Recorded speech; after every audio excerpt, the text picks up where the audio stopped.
السلام عليكم ورحمة الله وبركاته. إن الحمد لله نحمده ونستعينه ونستغفره ونعوذ بالله من شرور أنفسنا ومن سيئات أعمالنا. من يهده الله فلا مضل له ومن يضلل فلا هادي له. أشهد أن لا إله إلا الله وحده لا شريك له وأشهد أن محمدا عبده ورسوله.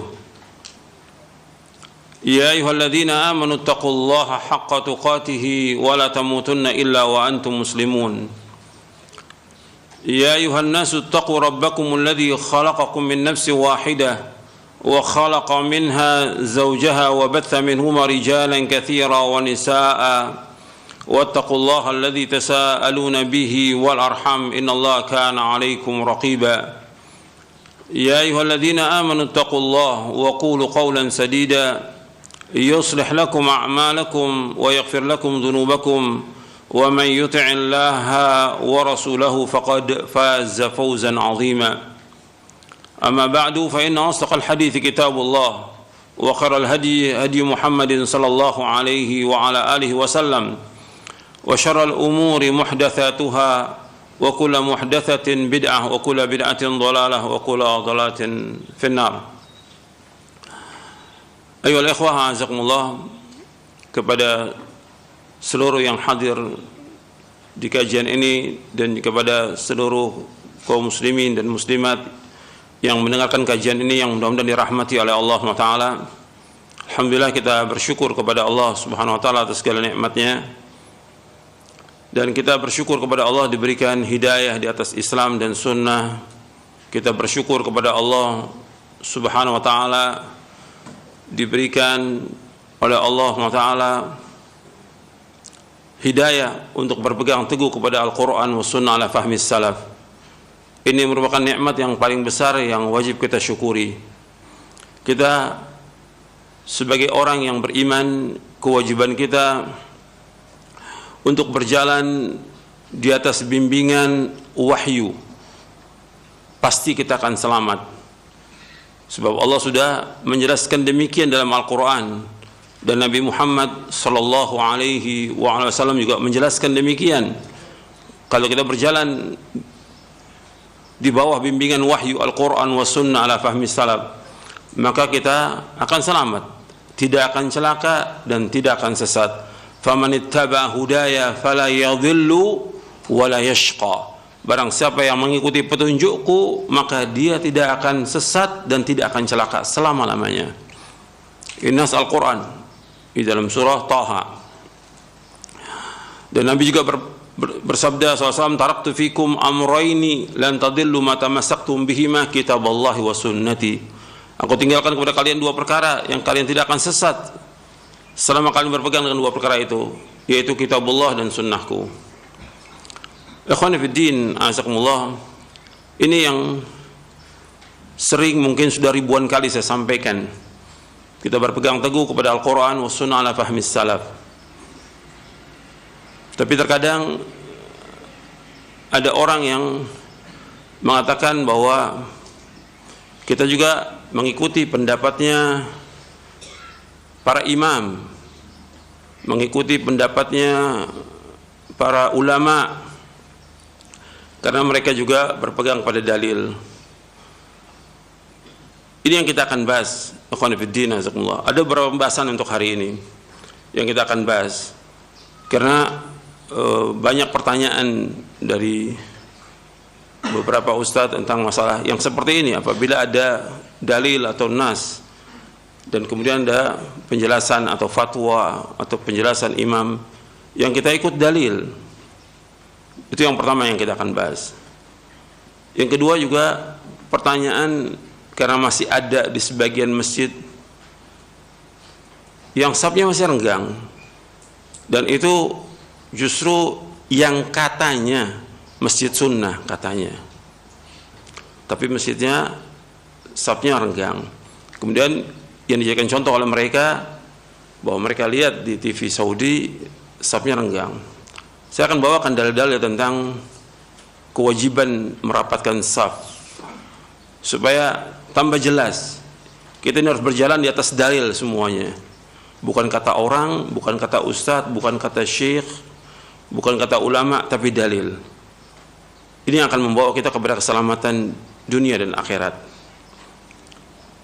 Meskipun kita menyalahi orang banyak, nggak ada masalah. Yang penting kita berpegang di atas dalil. Dan itu yang harus terus kita yakini, kita amalkan dan kita dakwahkan. Karena ini jalan selamat. Kita ingin selamat. Kita ingin selamat. Kalau soal masalah ejekan manusia, celaan manusia, omongan manusia, nggak usah dihiraukan. Apalagi sampai tuduhan segala macam, nggak usah dihiraukan. Para anbiya wa rusul alaihi wassalatu wassalam, mereka berjalan di atas siratal mustaqim. Tapi nggak lepas mereka dari celaan, cacian, makian, hinaan, dan yang lainnya. Itu merupakan sunnatullah, tidak akan berubah sunnatullah itu. Kalau kita berjalan di atas Quran wa sunnah ala fahmi salaf, pasti ada yang mencela, pasti gitu.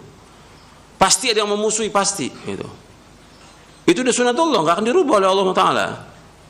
Tapi kita harus tambah yakin dengan kebenaran yang kita kaji dari Al-Quran wa sunnah ala fahmi salaf.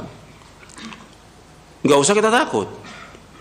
Kita harus berjalan di atas jalan ini, karena ini akan membawa kepada keselamatan. Begitu juga berkaitan dengan apa yang ada sekarang ini, dengan wabah.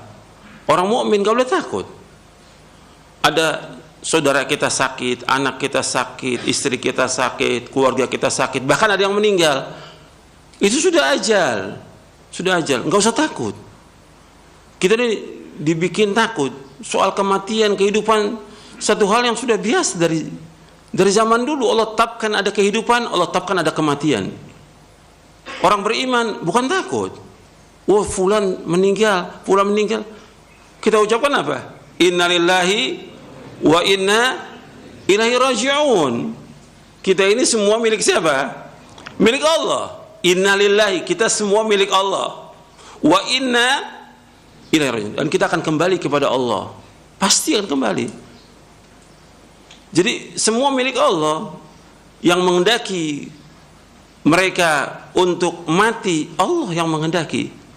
Yang menghendaki kematian itu siapa? Allah. Yang menetapkan demikian Allah. Allah Arhamur Rahimin, Zat yang maha kasih dan sayang kepada hambanya.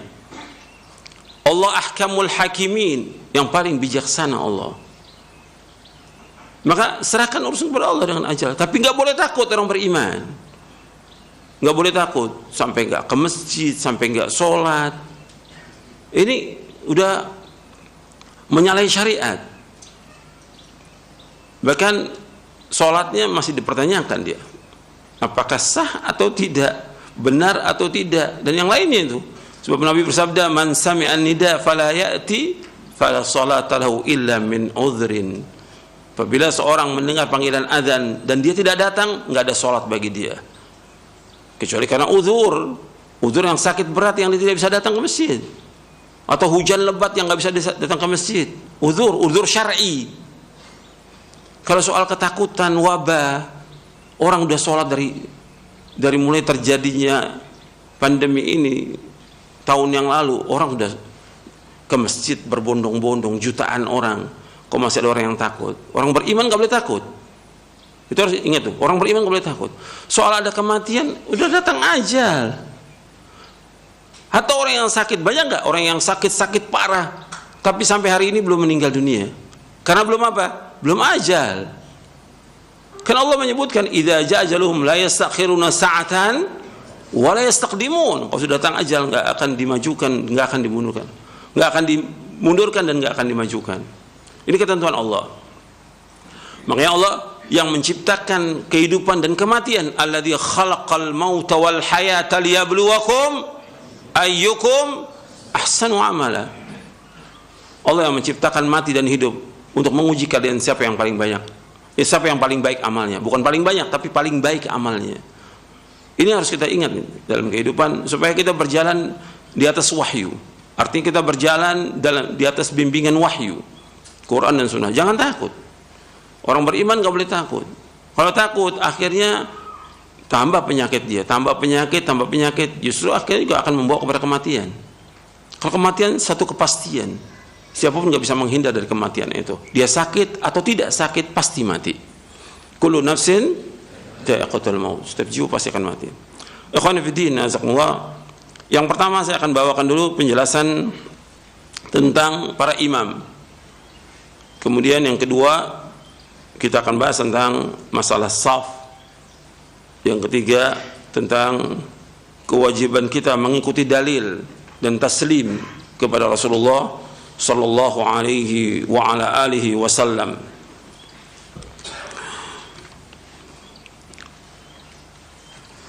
Tentang perkataan para imam, ini saya ambil dari kitab Aslu Sifat Salatin Nabi.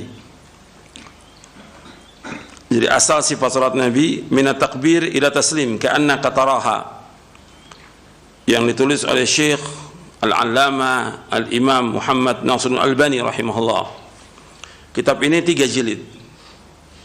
Kitab ini Aslu Sifat Salatin Nabi 3 jilid. Beliau menyebutkan aslu sifat salatin Nabi sallallahu alaihi wasallam min at-takbir ila taslim ka'annaka taraha sallu kama ra'aitumuni usalli.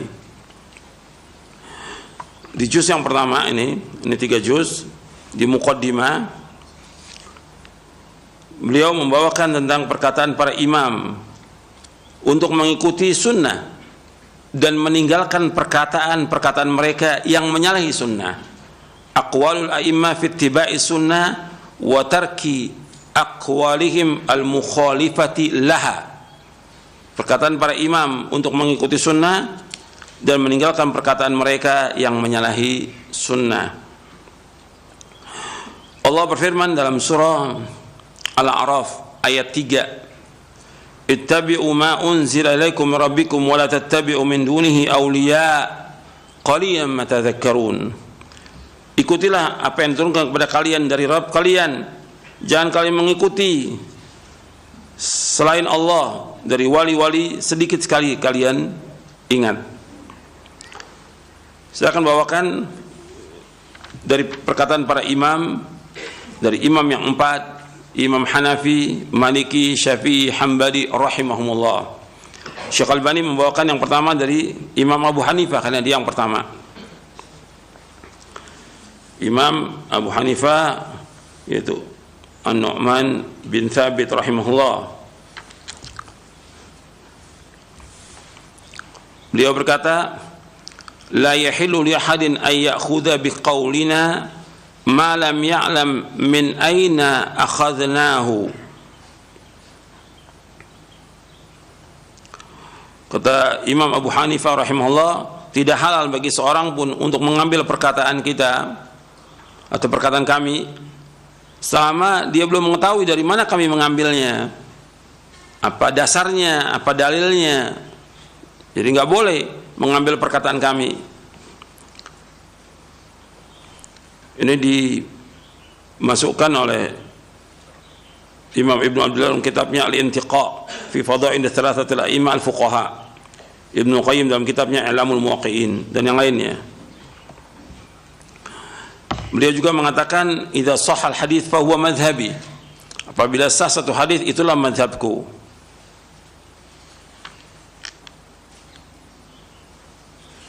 Kemudian juga beliau berkata, masih Imam Abu Hanifah, idza qultu qawlan yukhalifu kitab Allah Ta'ala wa khabar ar-Rasul sallallahu alaihi wasallam fatruku qawli. Apabila aku berkata satu perkataan yang menyalahi kitab Allah Ta'ala dan juga sabda Rasulullah sallallahu alaihi wasallam, maka tinggalkanlah perkataanku.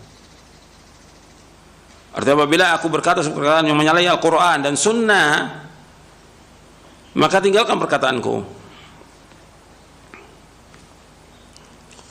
Itu yang pertama, Imam Abu Hanifah. Sekarang kita masuk yang kedua, Imam Malik bin Anas rahimahullah. Kata Imam Malik bin Anas rahimahullah, kata beliau, innama ana basyarun ukhti wa usib. fanzuru fi ra'yi fa kullu ma wafaqa al-kitab wa sunnah fakhudhu wa kullu ma lam yuwafiq al-kitab wa sunnah fatruku. Kata Imam Malik bin Anas rahimahullah, yang pertama, sesungguhnya aku adalah manusia biasa. Aku salah dan terkadang aku benar. Terkadang aku salah, terkadang benar. Maka perhatikan dari pendapatku. Setiap yang sesuai dengan Quran dan Sunnah kalian ambil. Setiap yang sesuai dengan Quran dan Sunnah kalian ambil. Dan setiap yang tidak sesuai dengan Quran dan Sunnah tinggalkan. Ini dibawakan oleh Imam Ibnu Abdul Bar dalam kitabnya Jami' Bayan al-Mufadli, dan juga Ibnu Hazm dalam kitabnya Ushulul Ahkam, Al-Ihkam fi Ushulul Ahkam. Kemudian yang kedua, perkataan Imam Malik, kata beliau, laisa ahadun ba'da an-nabiy sallallahu alaihi wasallam illa wa yu'khadhu min qawlihi wa yutrak ila an-nabiy sallallahu alaihi wasallam. Tidak ada seorang pun sesudah Nabi sallallahu alaihi wasallam melainkan perkataannya itu boleh diambil, boleh ditinggalkan. Tidak ada seorang pun sesudah Nabi sallallahu alaihi wasallam melainkan perkataannya boleh diambil dan boleh ditinggalkan kecuali Nabi sallallahu alaihi wasallam. Kalau Nabi boleh tinggalkan atau tidak? Tidak boleh. Perkataan Nabi, sabda Nabi, dan juga perbuatan Nabi yang sudah jelas sahih, kita wajib untuk mengambilnya. Karena itu yang diperintahkan untuk kita mengambilnya.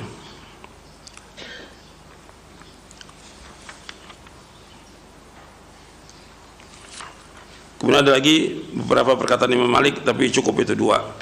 Yang ketiga, perkataan Imam Syafi'i rahimahullah. Imam Syafi'i Muhammad bin Idris Asy-Syafi'i rahimahullah.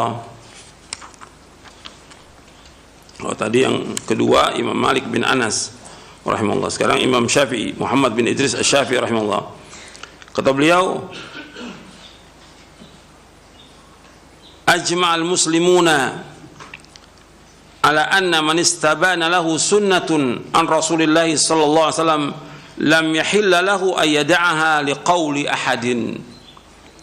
Kata Imam Syafi'i rahimahullah, ajma'al muslimuna ala anna man istabana lahu sunnatun an Rasulillah sallallahu alaihi wasallam lam yahilla lahu ay yad'aha liqauli ahadin.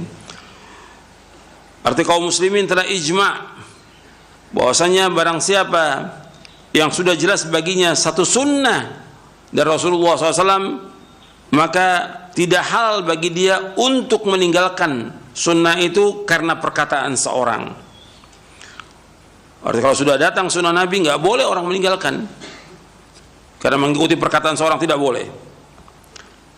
Jadi kalau sudah jelas ada sunnah Nabi SAW, maka kita wajib mengikuti sunnah Nabi. Tidak halal orang itu untuk meninggalkan perkataan Nabi karena mengikuti pendapat orang. Ini dibawakan oleh Al-Imam Ibnu Qayyim rahimahullah dalam kitabnya I'lamul Muwaqqi'in.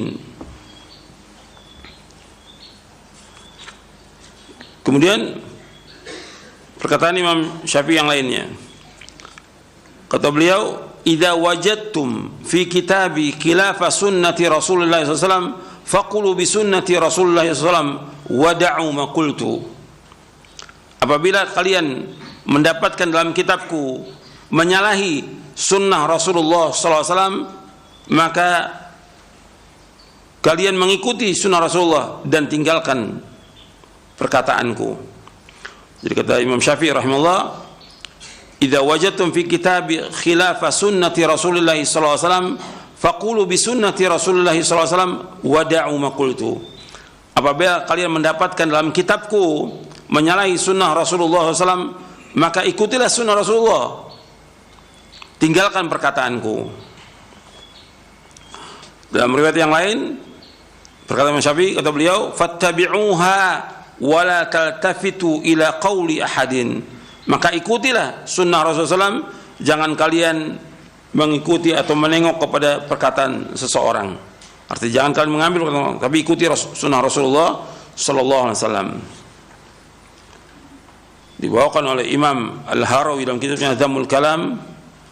kemudian juga Imam An-Nawawi dalam kitabnya Al-Majmu' Syarh Muhadzab, dan juga Al-Imam Ibnu Qayyim dalam I'lamul Muwaqqi'in. Dan riwayat yang kedua itu diriwayatkan oleh Imam Abu Nu'aim dalam kitabnya Hilyatul Awliya dan Ibnu Hibban dalam sahihnya. Kemudian juga Imam Syafi'i mengatakan rahimahullah, idza shahhal hadits fa huwa madhhabi. Apabila sah satu hadis maka itulah mazhabku.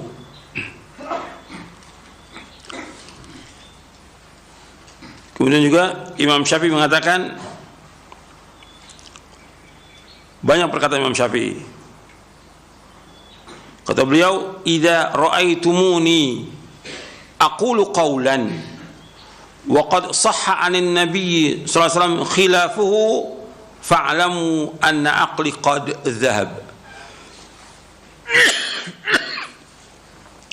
Kata Imam Syafi'i rahimahullah, apabila kalian melihat aku mengatakan satu perkataan, artinya berpendapat dengan satu pendapat, dan telah sah dari Nabi SAW yang menyalahi pendapatku, maka ketahuilah bahwa akalku sudah hilang.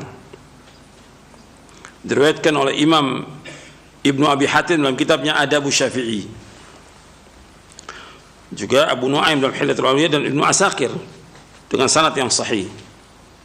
Jadi kata beliau, apabila kalian aku berpendapat satu pendapat padahal sudah ada sunnah Nabi yang sahih, aku nggak ikut sunnah Nabi, bahkan berpendapat dengan satu pendapat, ketahuilah bahwa akalku sudah hilang.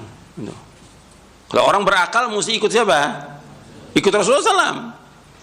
Ketika orang nggak ikut Rasulullah, akalnya sudah hilang dia. Kemudian kata Imam Syafi'i lagi rahimahullah, kullu ma qultu fa kana 'an an-nabiy sallallahu alaihi wasallam khilafa qawli mimma yasih fa hadithun nabiy aula fala tuqalliduni. Kata Imam Syafi'i rahimahullah, kullu ma qultu, setiap apa yang aku ucapkan, artinya setiap pendapatku, fakana Nabi SAW khilafu qawli mimma yasih, dan telah ada dari Nabi, artinya hadis yang sahih menyalahi pendapatku, fa hadithun Nabi SAW aula, maka hadis Nabi itu yang patut untuk diikuti. Fala tuqalliduni, jangan kalian taklid kepadaku. Jadi Imam Syafi'i menyuruh kita untuk mengikuti siapa? Mengikuti Rasulullah SAW, mengikuti hadis-hadis Rasulullah SAW. Jadi kalau pendapatku menyalahi sunnah Rasulullah, jangan ikut pendapatku, ikuti sunnah Rasulullah, jangan kalian taklid kepadaku. Diriwayatkan oleh Imam Ibnu Abi Hatim dalam kitabnya Adabus Syafi'i, dan juga Abu Nu'aim dalam Hilyatul Awliya, dan Ibnu Asakir dengan sanad yang sahih. Kemudian yang keempat, perkataan Imam Ahmad bin Hanbal. Jadi yang pertama Imam Hanafi, yang kedua Imam Malik, yang ketiga Imam Syafi'i, yang keempat Imam Ahmad. Imam Ahmad bin Hanbal rahimahullah, Imam Ahlus Sunnah wal Jamaah. Dan ini paling banyak perkataannya, tapi enggak saya bawa semua. Kata beliau, la tuqallidni wa la tuqallid Malikan wala Syafi'iyya wala Auza'iyya wala Thawri wa khudh min haitsu akhadhu. Kata Imam Ahmad bin Hanbal rahimahullah, janganlah kalian taklid kepadaku, jangan taklid kepada Imam Malik, jangan taklid kepada Imam Syafi'i, jangan taklid kepada Imam Auza'i, jangan taklid kepada Imam Ats-Tsauri. Hendaklah kalian mengambil dari mana mereka mengambil, artinya ikut kepada dalil yang mereka ambil. Dibawakan Ibnu Qayyim dalam kitabnya I'lamul Muwaqqi'in. Kemudian kata beliau lagi, ra'yul Auza'i wa ra'yu Malik wa ra'yu Abi Hanifah kulluhu ra'yun wa huwa 'indi sawa'un wa innamal hujjatu fil athar. Pendapat Imam Al-Auza'i, pendapat Imam Malik, pendapat Imam Abu Hanifah, semua pendapat bagi aku semuanya sama. Hujjah itu yang kita pegang, yang kita ikut adalah athar, yaitu hadis-hadis Nabi sallallahu alaihi wasallam. Yang kita ikut adalah hadis Nabi sallallahu alaihi wasallam. Kemudian juga Imam Ahmad mengatakan rahimahullah, ini diriwayatkan tadi oleh Imam Ibnu Abdul Barr dalam kitabnya Jami' Bayan Ilmu wa Fadli. Kata Imam Ahmad, man radda hadits Rasulullah SAW fahuwa ala syafa halaka. Barang siapa yang menolak hadis Rasulullah SAW, maka dia berada di tepi jurang kebinasaan. Jadi barang siapa yang menolak hadis Rasulullah SAW, maka dia berada di tepi jurang jahanam. Artinya kalau kita lihat perkataan para imam ini, semuanya perkataan imam ini memerintahkan untuk apa? Imam ini menyuruh untuk apa? Berpegang kepada dalil, berpegang kepada sunnah Nabi sallallahu alaihi wasallam, berpegang kepada hadis-hadis Nabi yang sahih, dan mereka melarang dari apa? Taklid. Dan ini jelas. Artinya enggak, ini dijelas sekali. Nas-nas ini jelas dari para imam. Maka wajib bagi orang yang sudah sampai kepada dia hadis Rasulullah, kewajiban dia untuk apa? Untuk ittiba, mengikuti. Dan Allah berfirman, wa ma atakumur rasul fakhudhu wa ma nahakum anhu fantahu wattaqullaha innallaha syadidul iqab. Apa saja yang datang kepada Rasul kamu ambil, yang dilarang kamu tinggalkan. Bertakwa kepada Allah karena Allah itu sangat keras siksanya. Ini tentang perkataan para imam. Kemudian Syekh Albani menjelaskan bahwa kita wajib untuk berpegang teguh kepada Al-Qur'an was sunnah ala fahmi salaf. Meskipun menyalahi perkataan para imam. Ini imam ini ma'ruf, terkenal imam ini. Artinya orang-orang alim semuanya ini. Imam-imam ahlu sunnah, 4 imam ini. Mereka terkenal. Dan mereka rata-rata remaja itu, sebelum remaja sudah hafal Quran mereka. Imam Syafi'i aja itu waktu dia nuntut ilmu sudah hafal Muwatta'nya Imam Malik. Sudah hafal. Belum lagi yang lainnya dari para imam. Imam Ahmad aja menghafal kurang lebih 500.000 hadis dengan sanadnya. Imam Ahmad. Ini semua imam-imam nih. Jauh dibandingkan dengan para ulama sekarang, jauh lebih hebat, lebih alim mereka para imam ini. Tapi mereka mengatakan kalau ada pendapatku, buang pendapatku. Ikuti apa? Ikuti sunnah Rasulullah SAW. Jadi kita berpegang teguh pada Quran sunnah fahmi salaf meskipun menyalahi perkataan para imam. Dan Nabi SAW menyuruh kita untuk berpegang kepada sunnah Nabi SAW. Itu banyak hadisnya. Dan Allah mengatakan kepada kita, kemudian Syekh Albani membawakan ayat dalam surah An-Nisa ayat 65. Allah berfirman, "Fala wa rabbika la yu'minuna hatta yuhakkimuka fima shajara bainahum, thumma la yajidu fi anfusihim harajan mimma qadaita wa yusallimu taslima." Dalam surah An-Nisa ayat 65. Tidaklah dikatakan beriman demi Rabbmu, tidaklah mereka dikatakan beriman sampai mereka menjadikan kamu Muhammad sebagai hakim terhadap apa yang mereka perselisihkan tentang mereka, kemudian mereka tidak dapat dalam hati mereka rasa haraj dari apa yang kau putuskan, dan mereka tunduk dengan setunduk-tunduknya. Kemudian juga Allah berfirman dalam surah An-Nur di ayat 63. Allah berfirman, "Falyahdharil ladzina yukhalifuna an amri an tusibahum fitnatun aw yusibahum 'adzabun alim." Hendaknya berhati-hati orang-orang yang menyalahi perintahnya, perintah Rasulullah, akan ditimpa fitnah atau ditimpa adab yang pedih. Ya, saya pikir cukup tadi dari perkataan para imam ini. Sekarang saya akan bawakan hadis-hadis Nabi sallallahu alaihi wasallam yang berkaitan dengan merapatkan saf. Karena selama ini mungkin 1 atau 2 hadis atau mungkin sepotong hadis yang saya bawakan. Saya akan bawakan semua dalilnya. Artinya kalau saya bilang semuanya enggak, semuanya, ya sebagian besar lah. Hadisnya banyak.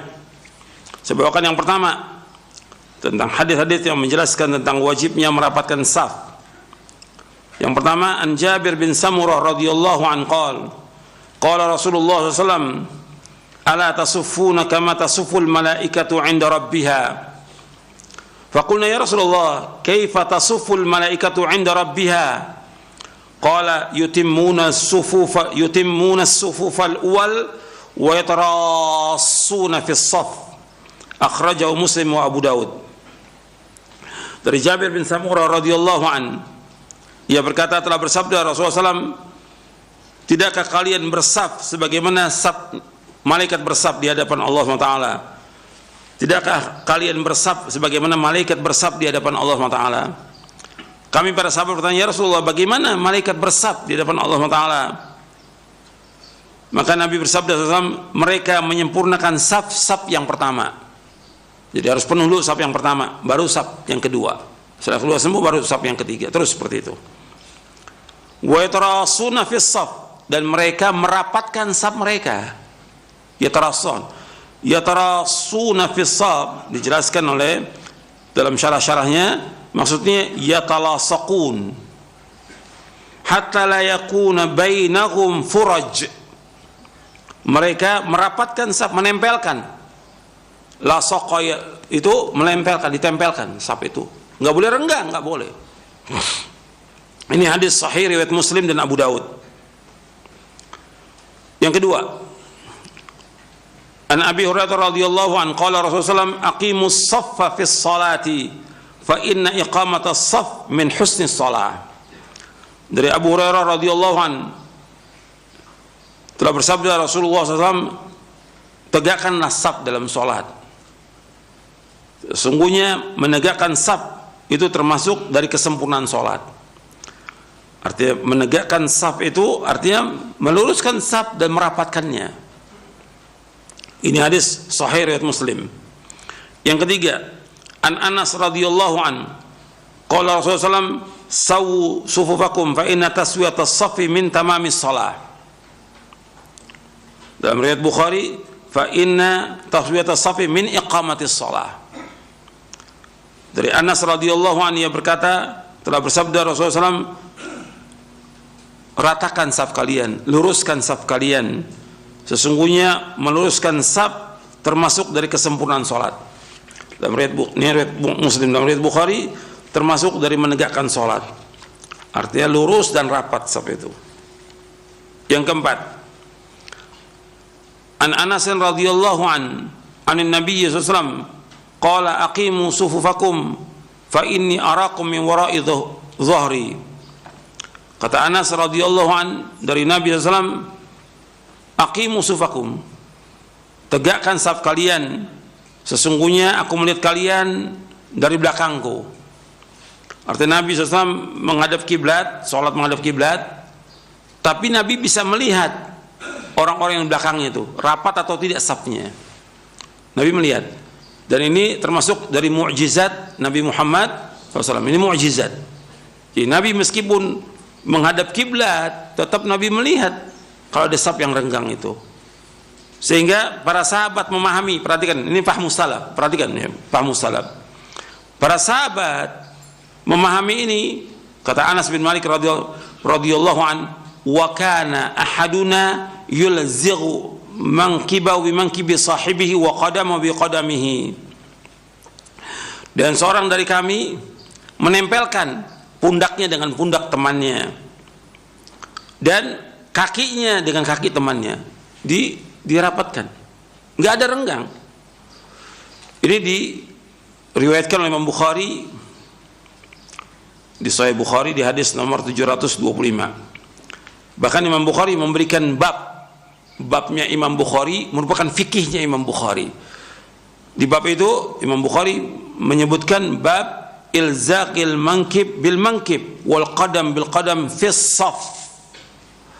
Artinya menempelkan pundak dengan pundak, kaki dengan kaki dalam saf.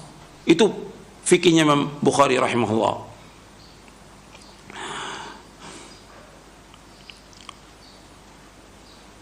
Kemudian kata Al-Hafidz Ibnu Hajar Asqalani rahimahullah, kata beliau, wa afada hadha tasrihu anna hadha al-fi'l al-madhkura kana fi zaman an-nabi sallallahu alaihi wasallam wa bihadha yatimmu al-ihtijaj bihi ala bayan al-murad bi iqamati as-saff wa taswiyatihi. Kata Al-Hafidz Ibnu Hajar Asqalani dalam kitabnya Fathul Bari di juz yang kedua, hadis ini menjelaskan dengan jelas, dengan terang. Perbuatan yang disebutkan itu ada zaman Nabi, artinya para sahabat mempraktekannya dan dilihat oleh Nabi. Kalau satu perbuatan sahabat atau banyak sahabat, Nabi membiarkan, namanya apa? Namanya apa? Takrir. Jadi ada kaul Nabi, ada fi'il Nabi, ada takrir. Nabi mentakrir perbuatan itu. Artinya bahwa itu benar. Dan itu yang Nabi kehendaki dengan merapatkan saf. Bahu ditempelkan, kaki ditempelkan. Maka sempurna kita artinya dilakukan di zaman Nabi SAW, dan sempurna kita berhujjah dengan ini, dengan apa yang dimaksud dengan kalimat iqamatus shaf. Dan juga taswiyatihi. Kan di hadis sebelumnya disebutkan sawu sufakum fa inna taswiyatas shaf min tamamis shalah. Sawu sufakum fa inna taswiyatas shaf min iqamatis shalah. Jadi perkataan Nabi taswiyatus sufu dan iqamatis shaf itu dengan apa? Dengan menempelkan pundak dengan pundak, kaki dengan kaki. Ini dijelaskan oleh Al-Hafidz dalam kitabnya Fathul Bari juz yang kedua. Sekarang kita masuk hadis yang kelima. An Nu'man bin Bashir radhiyallahu anhu qala aqbala Rasulullah sallam 'ala an-nasi biwajhihi faqala aqimu sufufakum thalathan. Maksudnya 3 kali, aqimu sufakum, aqimu sufakum, aqimu sufakum. Artinya Nabi menyebutkan 3 kali. Wallahi la tuqimunna sufufakum au la yukhalifanna Allah baina qulubikum. Jadi Nabi kata Nu'man bin Bashir radhiyallahu an, Rasulullah SAW menghadap kepada para sahabat. Artinya Rasul menghadap para sahabat dengan wajahnya. Kemudian Nabi bersabda, aqimu sufakum, aqimu sufakum, aqimu sufakum. Tegakkan saf kalian, tegakkan saf kalian, tegakkan saf kalian. Demi Allah, sungguh kalian menegakkan saf kalian atau Allah akan menyelesaikan di antara hati kalian. Kemudian kata Nu'man bin Bashir radhiyallahu an, fara'aitu ar-rajula yulziqu mankibahu bi mankibi sahibihi wa rukbatahu bi rukbati sahibi wa ka'bahu bi ka'bihi. Kata Nu'man bin Bashir radhiyallahu an, aku melihat seseorang, maksudnya sahabat, aku lihat para sahabat ini menempelkan pundaknya dengan pundak temannya, menempelkan lututnya dengan lutut temannya, dan menempelkan mata kaki dengan mata kaki temannya. Jadi nempel mata kaki dengan mata kaki dengan temannya. Ini hadis sahih diriwayatkan oleh Imam Abu Daud dalam sunannya. Ini jelas perbuatan sahabat ini dilihat oleh Nabi SAW. Kemudian yang keenam, An Ibnu Umar radhiyallahu anhuma anna Rasulullah qala aqimus sufufa wa hadu bainal manakibi wasudul khalal walinu bi aidi ikhwanikum wa la tadharu furjatin lisyaitan wa man wasala saffan wasalahu Allah wa man qata'a saffan qata'ahu Allah. Dari Ibnu Umar radhiyallahu anhuma bahwasanya Rasulullah bersabda, tegakkanlah saf-saf kalian dan ratakanlah di antara pundak-pundak kalian dan tutuplah celah-celah, tutuplah celah-celah. Jangan ada yang renggang, yang nggak boleh renggang saf itu. Walinu bi aidi ikhwanikum, dalakan berlaku lemah lembut kepada tangan-tangan saudara kalian. Wala tadaru furujan syaitan, jangan kalian membiarkan celah-celah untuk syaitan. Jadi kalau renggang sedikit aja itu setan yang masuk. Barang siapa yang menyambung saf, Allah akan sambung dengan rahmatnya, dan barang siapa yang memutuskan saf, Allah putuskan rahmatnya. Hadis sahih diriwayatkan oleh Imam Abu Daud.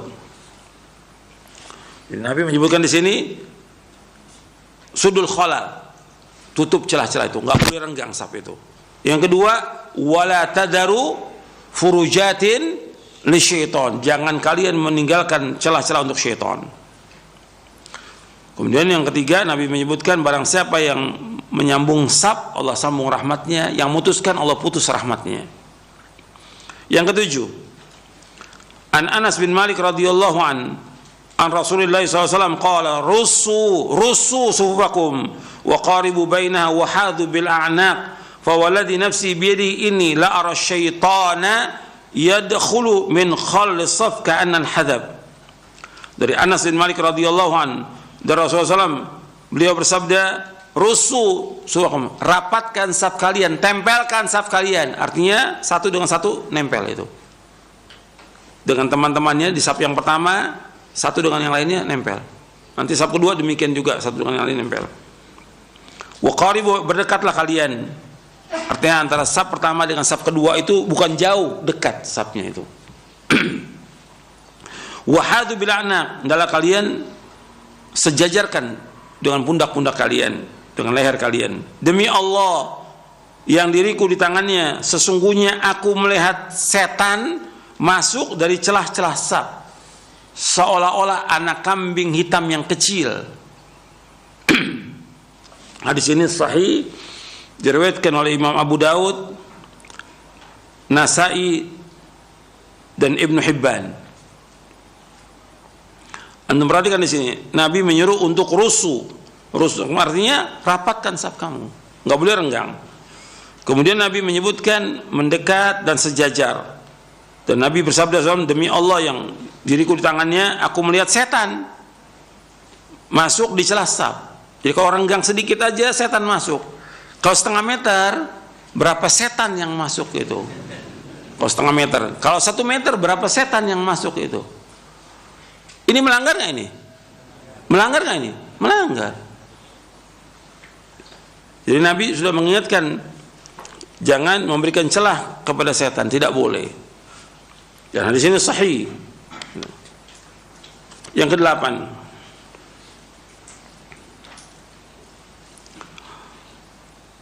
dari sahabat Anas radhiyallahu an, uqimatis shalah fa aqbala alaina Rasulullah biwajhi faqala aqimu sufakum wa tarasu inni arakum mi wara'i dhahri. Dari Anas radhiyallahu an, dikomatkan salat, kemudian Rasulullah menghadap kepada kami dengan wajahnya. Kemudian Nabi bersabda, aqimu sufakum wa tarasu, tegakkan saf kalian dan rapatkan saf kalian, tempelkan satu dengan satunya. Sesungguhnya aku melihat dari belakang punggungku. Hadis sahih riwayat Bukhari. Makna tarasu ay talasaqu bi ghairi khalalin. Makna tarasu ay talasaqu bi ghairi khalalin. Makna tarasu artinya hendaklah kalian menempel saf itu tanpa ada celah sedikit pun juga. Jadi nggak boleh. Ini hadis sahih riwayat Bukhari. Jadi antum perhatikan nih beberapa hadis bahwa Nabi SAW ketika mau mulai sholat, imam itu menghadap ke makmum. Sebelum takbir itu menghadap ke makmum. Ini perkataan, nanti ada perbuatan Nabi. Yang Nabi meratakan saf itu. Dia lihat sebelah kanan dan sebelah kiri diratakan oleh Nabi, dipegang oleh Nabi. Di zaman Umar juga demikian. Jadi saf itu ya, yang mundur, ada yang maju, diratakan, yang renggang dirapatkan. Itu fi'il. Kalau ini kan qaul, belum fi'il. Semoga saya bacakan panjang ini. Ya, dari Bara' bin Azib, kemudian dari Uman bin Bashir, disebutkan di situ bahwa Nabi masuk di saf itu dari satu ujung ke ujung yang lain. Kemudian Nabi memegang dada kami dan juga pundak kami. Wala takhtalifu fatakhtalifa qulubukum. Jangan kalian berselisih, maka akan Allah selisihkan hati kalian. Hadis sahih riwayat Abu Daud. Kemudian juga dari Nu'man bin Bashir, Nabi mengatur saf kami dengan tangannya seperti mengatur anak panah, menyusun anak panah.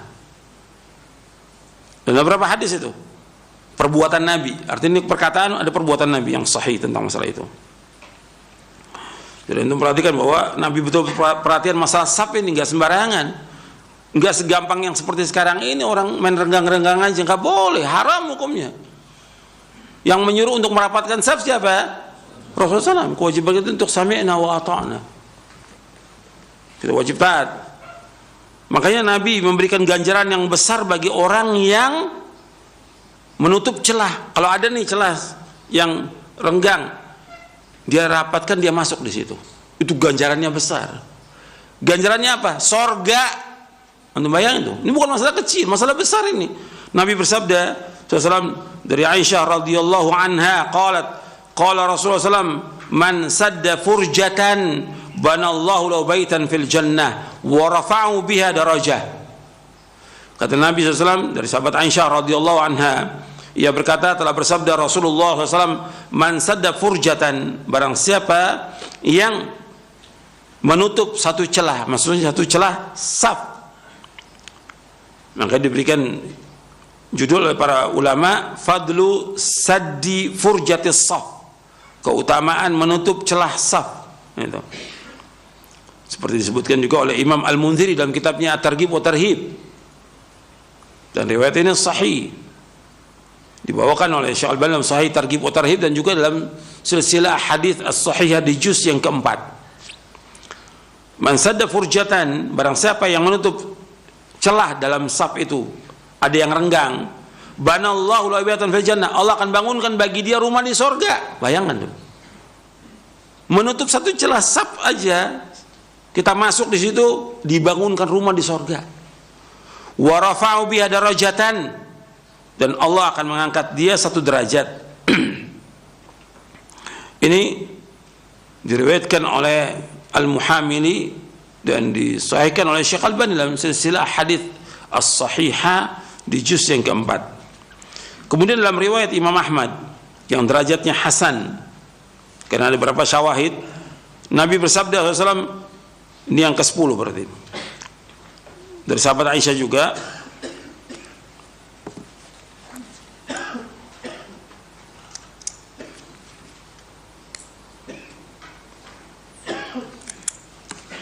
Inna Allah azza wa jalla wa malaikatahu alaihimus salam yusalluna ala alladhina yasiluna as-sufufa wa man sadda furjatan rafa'allahu biha darajatan.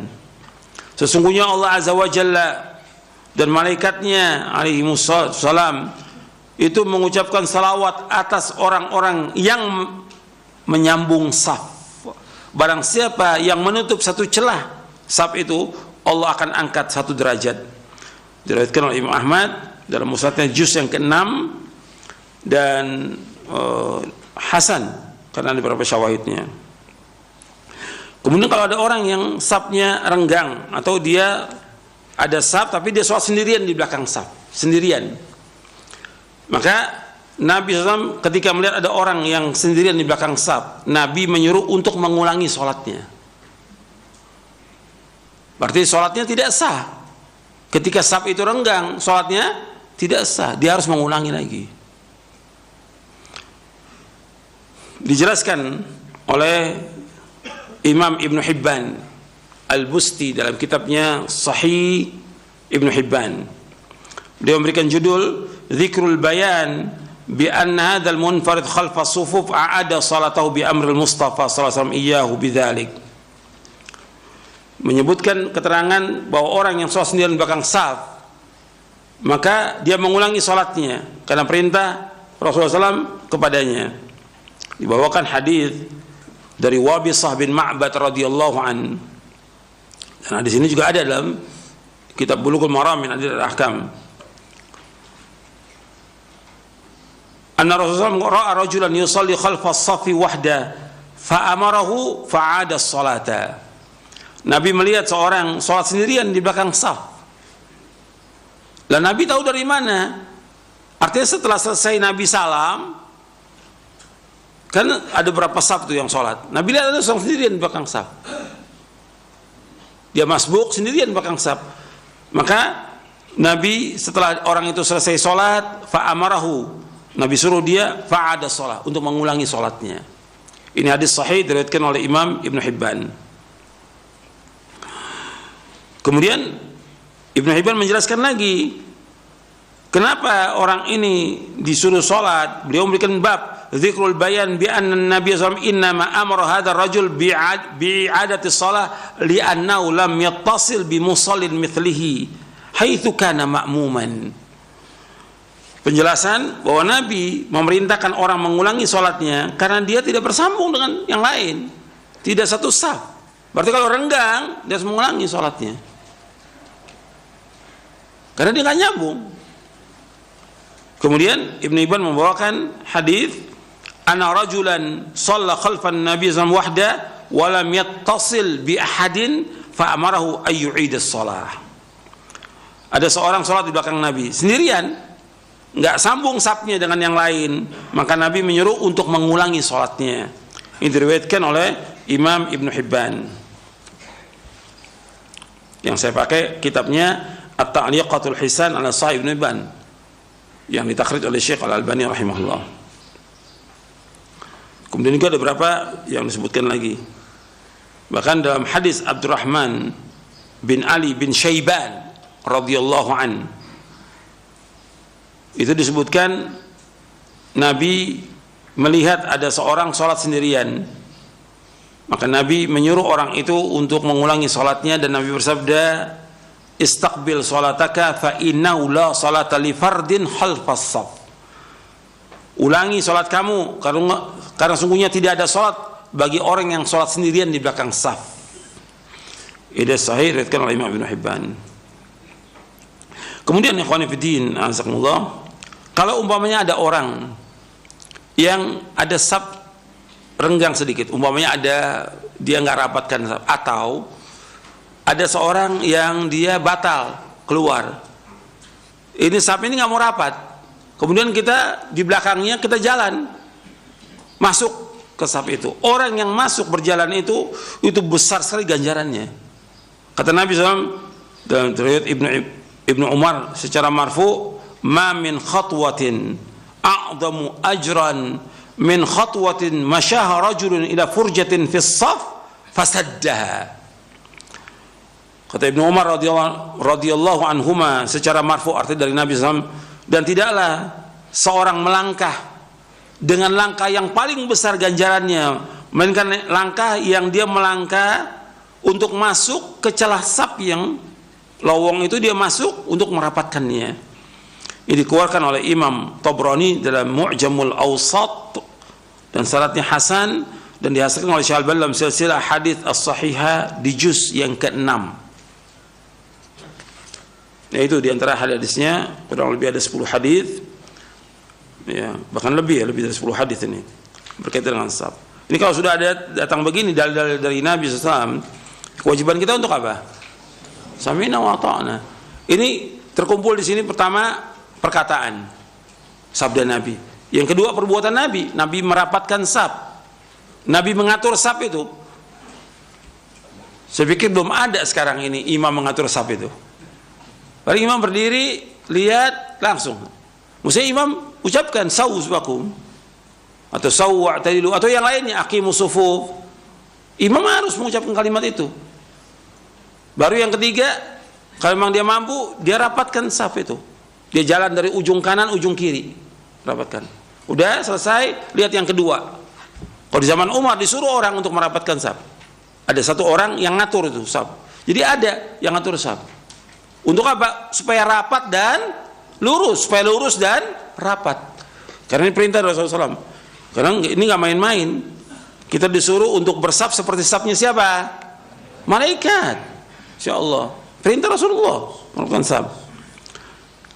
Kemudian Rasulullah menyebutkan bahwa kalau biarkan, bahwa itu akan masuk setan. Dan ini para sahabat melakukannya, merapatkan saf. Dan juga manfaatnya besar. Kenapa? Merapatkan saf itu kita mengikuti perintah siapa? Rasulullah SAW.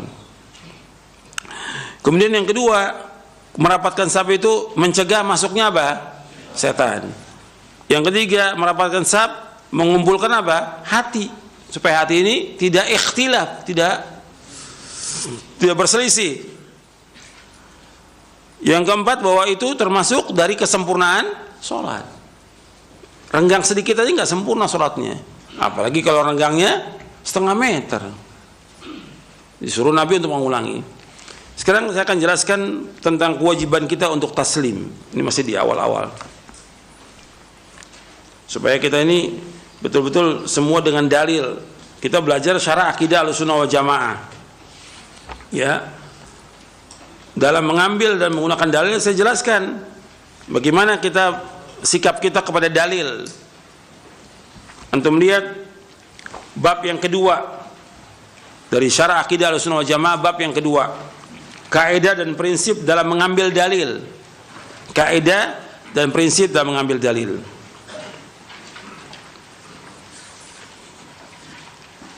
Poin yang kelima di halaman 48. Ini sudah kita bahas ini. Ya. Kita bahas poin ini tanggal 12 Dzulqa'dah 1438 Hijriah, 5 Agustus 2017 ini. Catatan saya ini 2017. 4 tahun yang lalu sudah kita bahas ini. Ya. Sekarang kita ulangi lagi. Poin yang kelima. Berserah diri, taslim, patuh dan taat hanya kepada Allah dan Rasulnya sallallahu alaihi wasallam secara lahir dan batin. Tidak menolak sesuatu dari Al-Quran Sunnah yang sahih, baik menolaknya itu dengan kias, analogi, perasaan, kasyf, iluminasi atau penyingkapan tabir rahasia, sesuatu yang gaib, atau ucapan seorang syekh, atau pendapat imam-imam dan lainnya. Saya ulangi lagi, perhatikan. Berserah diri, taslim, patuh dan taat hanya kepada Allah dan Rasulnya sallallahu alaihi wasallam secara lahir dan batin. Tidak boleh kita menolak sesuatu dari Al-Quran dan Sunnah yang sahih. Tidak boleh. Tidak boleh kita menolak sesuatu dari Al-Quran dan Sunnah yang sahih. Baik dia menolaknya dengan kias, analogi, atau dengan perasaan, atau mungkin dengan ra'yu, pendapat, dengan perasaan, atau dengan kasyf. Ini istilah orang-orang sufi ini, torekot, kasyf ini. Iluminasi atau penyingkapan tabir rahasia, sesuatu yang gaib. Atau ucapan seorang syekh. Kalau sudah datang Quran dan Sunnah, yang wajib kita ikut apa? Quran dan Sunnah dalil. Meskipun ada perkataan syekh. Atau pendapat imam-imam. Tadi sudah saya bawakan. Para imam mengatakan kalau ada pendapatku menyalahi sunnah Rasulullah, ikut siapa? Ikut siapa? Ikut sunnah Rasulullah, buang pendapatku. Itu semua imam mengatakan demikian. Imam Hanafi, Maliki, Syafi'i, Hambali rahimahumullah rahmatan wasi'ah. Dalilnya Allah berfirman, "Fala wa rabbika la yu'minun hatta yuhakkimuka fima shajara bainahum, thumma la yajidu fi anfusihim harajan mimma qadaita wa yusallimu taslima." Maka demi Rabbmu, mereka tidak beriman sebelum mereka menjadikan engkau Muhammad sebagai hakim dalam perkara yang mereka perselisihkan. Kemudian tidak ada rasa keberatan dalam hati mereka terhadap putusan yang engkau berikan, dan mereka menerima dengan sepenuhnya. Surah An-Nisa ayat 65. Kemudian dalam surah Al-Hasyr surah 59 ayat 7 Allah berfirman, "Wa ma atakumur rasulu fakhudhu wa ma nahakum anhu fantahu wattaqullaha innallaha syadidul iqab." Apa saja yang datang kepadamu dari Rasul, kamu ambil, dan apa yang dilarang adalah kamu tinggalkan. Bertakwalah kepada Allah, sungguh Allah sangat keras siksanya. Surah Al-Hasyr ayat 7. Jadi apa yang datang dari Rasul itu kita ambil, kita terima. Yang dilarang kita tinggalkan. Antum lihat di halaman 57 dalam syarah akidah Ahlussunnah wal Jamaah tentang penjelasan kaidah yang kelima. Ini saya tambahkan dalil-dalilnya. Kata Imam Muhammad bin Syihab Az-Zuhri rahimahullah yang wafat tahun 124 Hijriah, beliau berkata, "Minallahi risalatu wa 'ala rasulil balaghu wa 'alaina taslim." Allah yang menganugerahkan risalah, mengutus para rasul. Kewajiban rasul adalah menyampaikan risalah, dan kewajiban kita adalah tunduk dan taat. Ini diriwayatkan oleh Imam Bukhari dalam kitab Tauhid, di dalam sahihnya. Jadi kalau sudah dalil, kewajiban seorang muslim untuk terima dalil, nggak boleh ragu-ragu. Dan ini termasuk kewajiban taat. Dan orang yang taat kepada Rasul berarti dia taat kepada siapa? Kepada Allah. Allah berfirman dalam surah An-Nisa ayat 80, "Man yuti'ir rasula faqad ata Allah wa man tawalla fama arsalnaka 'alaihim hafidha." Barang siapa yang mentaati Rasul, maka sungguhnya ia telah mentaati Allah. Dan barang siapa berpaling dari ketaatan, maka ketahuilah kami tidak mengutusmu untuk menjadi pemelihara bagi mereka. Allah juga berfirman dalam surah An-Nur ayat 51, "Innama kana qaulal mu'minina idza du'u ila Allah wa rasulih yahkuma bainahum ay yaqulu sami'na wa ata'na wa ulaika humul muflihun." Dalam surah An-Nur ayat 51 Allah berfirman, hanya ucapan orang beriman apabila mereka diajak kepada Allah Rasulnya agar Rasul memutuskan perkara di antara mereka, mereka berkata sami'na wa ata'na, kami dengar dan kami taat, dan mereka itulah orang beruntung. Allah juga berfirman dalam surah Al-Ahzab surah 33 ayat 36, wa ma kana lil mu'minin wala mu'minatin idza qada Allahu wa rasuluhu amran ay yakuna lahumul khiyaratu min amrihim wa may ya'sillaha wa rasulahu faqad dhalla dhalalan mubina. Dan tidak patut bagi laki-laki yang mukmin dan perempuan yang mukmin apabila Allah Rasulnya telah menetapkan satu ketetapan, tidak ada pilihan yang lain bagi mereka tentang urusan mereka. Dan barang siapa yang durhaka kepada Allah Rasulnya, maka sungguh ia telah sesat dengan kesesatan yang nyata. Jadi kalau sudah datang dalil, kewajiban dia untuk sami'na wa ata'na. Nggak boleh pilih-pilih dari urusan mereka. Dan juga nggak boleh berbantah-bantahan. Kewajiban kita menerima dalil-dalil itu. Jadi ini saya bawakan ini supaya tambah jelas bahwa kita kewajibannya untuk taslim, sami'na wa ata'na kepada dalil, bukan kepada ustadz, bukan kepada syekh, bukan kepada ulama. Kalau ada fatwa bertentangan dengan dalil, yang kita ikut apa? Dalil. Hatta para imam terdahulu sudah mengatakan, kalau ada pendapatku menyalahi sunnah, buang pendapatku, ikuti sunnah Rasulullah. Kemudian kadang-kadang juga ada perkataan, kan kita wajib taat kepada ulil amri. Kalau ulil amri menyuruh untuk berbuat maksiat, wajib taat atau tidak? Tidak boleh taat. Yang menyuruh untuk merapatkan saf siapa? Rasulullah SAW. Kewajiban kita mentaati Rasulullah SAW. Kita lihat ya penjelasannya di buku ini ada. Di Syarah Aqidah Ahlussunnah wal Jamaah tentang Ahlussunnah taat kepada pemimpin.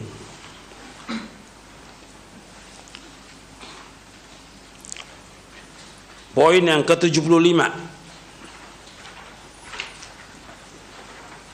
Jadi harus kita dudukkan ulil amri, kewajiban kita taat ulil amri ketika dia menyuruh yang apa? Yang ma'ruf. Innamat ta'atu fil ma'ruf. Taat itu pada yang ma'ruf. Kalau maksiat nggak boleh taat.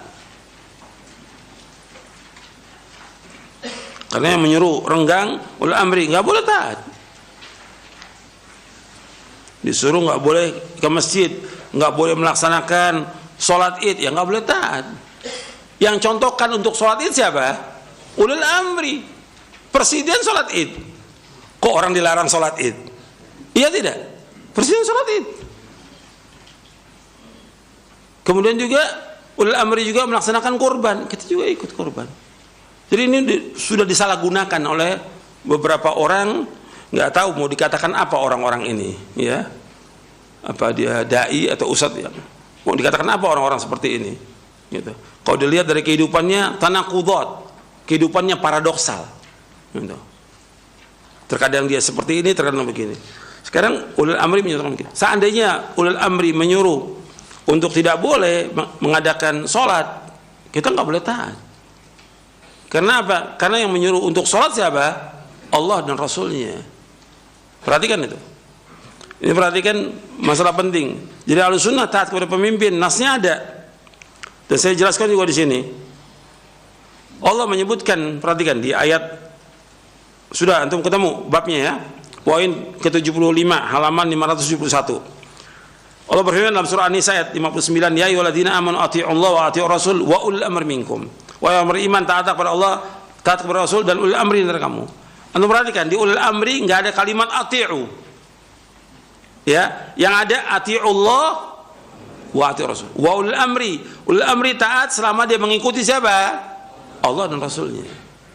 Maka nggak ada kalimat ati'u di situ. Dia harus mengikuti ketaatan kepada Rasulullah Sallallahu Alaihi Wasallam. Tapi kalau seandainya dia menyuruh yang ma'ruf, ya taat ma'ruf. Dia bikin aturan yang ma'ruf, ya taat. Seperti lampu merah, itu ma'ruf, maslahat, kewajiban untuk taat kita. Dan masih banyak lagi yang dijelaskan oleh para ulama tentang masalah itu. Kemudian Nabi bersabda SAW, la ta'ata fi ma'siyatillah, innama ta'atu fil ma'ruf. Tidak taat dalam berbuat maksiat kepada Allah, sungguhnya taat itu pada yang ma'ruf. Ini riwayat Bukhari, Muslim, Abu Daud dan Nasai. Tapi ada riwayat yang lain. Dalam riwayat Abu Daud At-Tayalisi disebutkan la ta'ata li basharin fi ma'siyatillahi azza wa jalla, innama ta'atu fil ma'ruf. Tidak ada taat kepada seorang manusia pun dalam berbuat maksiat kepada Allah azza wa jalla. Sesungguhnya taat itu pada yang ma'ruf. Semua itu demikian. Apakah itu atasan kita, pimpinan kita, kalau dia menyuruh maksiat nggak boleh taat. Innama ta'atu fil ma'ruf. Dalam riwayat yang lain, di sini nggak ada, di buku ini tidak ada, tapi dalam catatan saya sebutkan dalam riwayat Imam Ahmad, la ta'ata li ahadin fi ma'siyatillahi tabaraka wa ta'ala. Tidak boleh taat pada seorang pun juga dalam berbuat maksiat kepada Allah tabaraka wa ta'ala. Dalam riwayat Imam Ahmad juga disebutkan la ta'ata fi ma'siyatillahi tabaraka wa ta'ala. Tidak ada taat dalam berbuat maksiat kepada Allah subhanahu wa ta'ala. Kemudian ada yang jelas lagi dalam hadis Abu Sa'id Al-Khudri. Kata Abu Sa'id Al-Khudri radhiyallahu an, Rasulullah sallallahu alaihi wasallam bersabda, "Man amarakum minal wula bima'siyatin fala tuti'u." Kata Nabi SAW, kata Rasulullah SAW, "Man amarakum minal wula." Siapa saja yang memerintah kalian dari ulil amri bima'siyatin, untuk berbuat maksiat, fala tuti'u, jangan kalian taat kepadanya. Ini jelas nih hadisnya. Diriwayatkan oleh Imam Ibnu Majah, Ibnu Hibban dan Ahmad. Hadis ini hasan. Dalam riwayat Ibnu Hibban disebutkan hasan sahih. Dihasankan oleh Syekh Al-Albani dalam silsilah hadis as-sahihah di juz yang kelima. Gitu. Man amarakum minal wulati bima'siyatin fala tuti'u. Apabila ulil amri menyuruh kalian untuk berbuat maksiat, jangan taat. Gitu. Jangan taat. Ya, taat itu hanya pada hal yang ma'ruf. Kemudian juga di halaman 572, untuk melihat di halaman 572. Alal mar'il muslim as-sam'u wa ta'atu fi ma habba wa kariha illa yu'mara bi ma'siyatin fa in umira bi ma'siyatin fala sam'a wa la ta'ah. Wajib atas seorang muslim untuk mendengar dan taat kepada penguasa pada apa-apa yang ia cintai atau ia benci, kecuali jika ia disuruh untuk berbuat maksiat. Jika ia disuruh untuk berbuat maksiat, maka tidak boleh mendengar dan tidak boleh taat. Hadis sahih Bukhari, Muslim, Tirmidzi, Ibnu Majah, Nasai, Ahmad dari sahabat Ibnu Umar radhiyallahu anhuma. Ini nas-nas jelas ini, nggak boleh taat. Apakah di atasan, pimpinan, atau di ulil amri, kalau nyuruh maksiat tidak boleh taat. Ya, sampai di sini kajian kita. Wassalamualaikum Muhammadin sallallahu alaihi wasallam, subhanakallahumma bihamdik, asyhadu an la ilaha illa anta astaghfiruka wa atubu ilaik. Assalamualaikum warahmatullahi wabarakatuh.